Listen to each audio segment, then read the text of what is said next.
Hello and welcome to another episode of Children's Moments here on Heavenward Thinking. This week we're back with the second part of our object lesson that we started last week, so I'll turn it over to Miss Ruth and we'll get right back into the lesson.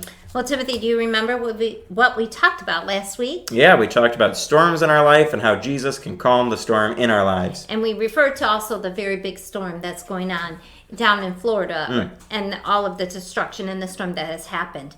So let's listen again to our verses from Mark. The same story, but we're going to bring in a couple of other twists to it tonight. That day, when evening came, he said to his disciples, "Let us go over to the other side." Leaving the crowd behind, they took him along just as he was in the boat.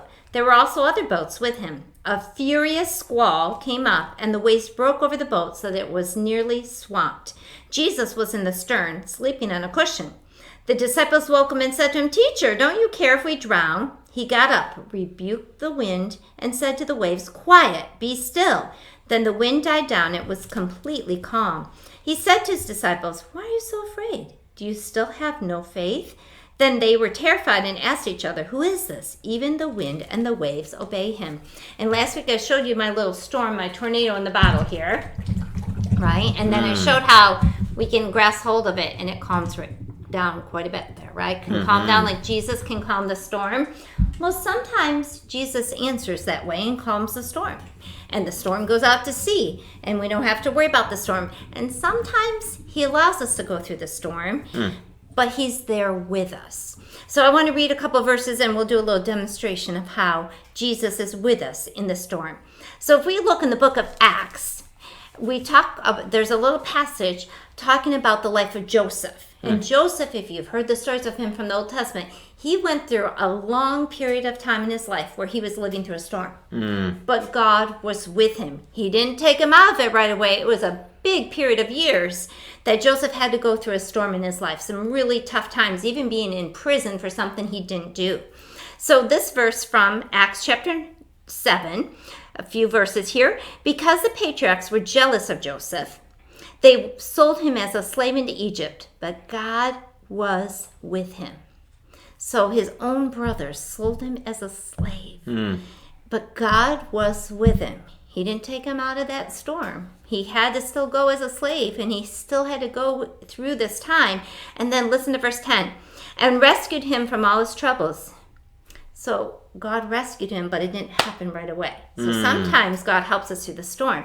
Another example, if we go a little further back in Acts, is actually when Saul, who later becomes Paul and is a great preacher to the Gentiles, Saul was persecuting the Christians. He was going somewhere to Damascus to try to take letters to have Christians put in jail for believing in Jesus.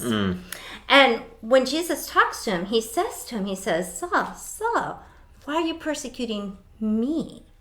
Did Jesus say, "Why are you persecuting these people?" Nope. Who did he say? Why are you persecuting me? Because Jesus was with the Christians in that storm. So not all of them got taken out of the storm. They didn't all get it calm, but Jesus was with them. So we're going to demonstrate that here. So I have a candle here, Timothy, and I want you to use this fan, and I want you to fan the flame a little bit.